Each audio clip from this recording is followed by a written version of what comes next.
পবিত্র ঈদুল আজহার আর মাত্র দুদিন বাকি। সারা দেশে মহাসড়কগুলোতে ঘরমুখী মানুষের ভিড় ও গাড়ির চাপ বেড়েছে।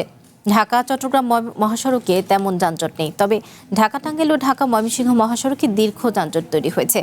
সকাল থেকে দুই রুটের বিভিন্ন পয়েন্টে যানবাহনের ধীরগতি দেখা গেছে।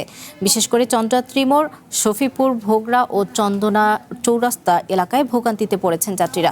অপেক্ষা করেছেন ঘন্টার পর ঘন্টা। পরিস্থিতি সামাল দিতে মোতায়েন করা হয়েছে অতিরিক্ত পুলিশ। একই অবস্থা সাভারের বাইপাইল নবীনগর সড়কেও। অনেকে বাস না পেয়ে পশুবাহী ট্রাক কিংবা পিক আপে করে বাড়ি ফিরছেন। এই যাত্রায় ঢাকা মাওয়া এক্সপ্রেসওয়ে ও পদ্মা সেতুতে যাত্রীবাহী যানবাহনের বাড়তি চাপ রয়েছে। বৈরী আবহাওয়াতেও ঢাকা ছাড়ছেন দক্ষিণের যাত্রীরা।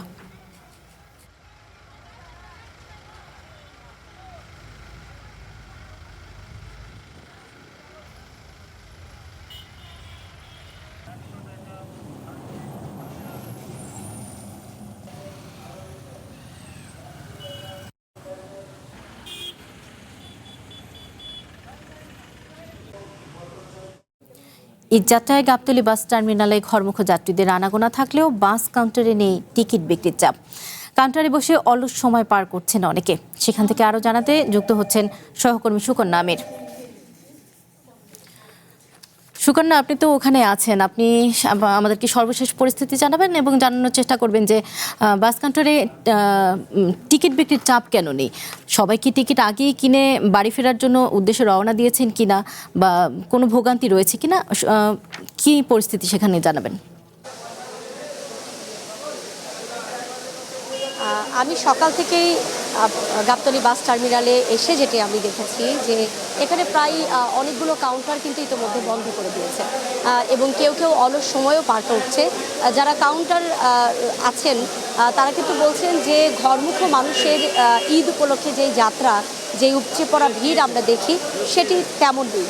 এবং আপনি জানেন যে বৈরী আবহাওয়া, বাইরে বৃষ্টি হচ্ছে এবং সেখানে যদি বলা যায় যে কয়েকজন যাত্রী তারা বাইরে অবস্থান করছিলেন, গাড়ির জন্য অপেক্ষা করছিলেন, তারাও কিন্তু এখন বাস কাউন্টারের ভেতরে এসে অবস্থান করছেন। এবং এখানে যারা কর্তৃপক্ষ রয়েছেন এবং যারা বাস পরিবহন সংশ্লিষ্ট কর্মকর্তা কর্মচারীরা রয়েছেন তারা যেটি বলছেন যে গুলিস্তান থেকে বেশিরভাগ দক্ষিণগামী যেই এলাকাগুলো রয়েছে সেখানে বাসগুলো ছেড়ে যায়, বিধায় আসলে এত জ্যাম পার করে বাস টার্মিনালে এসে, অর্থাৎ গাবতলী বাস টার্মিনালে এসে কিন্তু যাত্রীদের সেই ভিড়টি তারা বিগত কয়েক বছরের ঈদেই কিন্তু তারা চোখে তাদের পড়েনি এবং তারা এই বিষয়ে সংশ্লিষ্ট কর্তৃপক্ষের দৃষ্টিও আকর্ষণ করেছেন। এবং বাইরে যারা যাত্রীরা অপেক্ষারত তাদেরকেও আমরা জিজ্ঞাসা করেছি কোনো রকম ভোগান্তি বা বাড়তি টাকা আদায় করা হচ্ছে কিনা টিকিট প্রতি। তারাও যেটি বলছেন যে ঈদ উপলক্ষে আসলে এমন ঘরমুখ মানুষের যাত্রা বা ছোটোখাটো আনাগোনা তো পড়েই, এবং বাড়তি যেই ভাড়ার কথা তারা যেটি বলছেন যে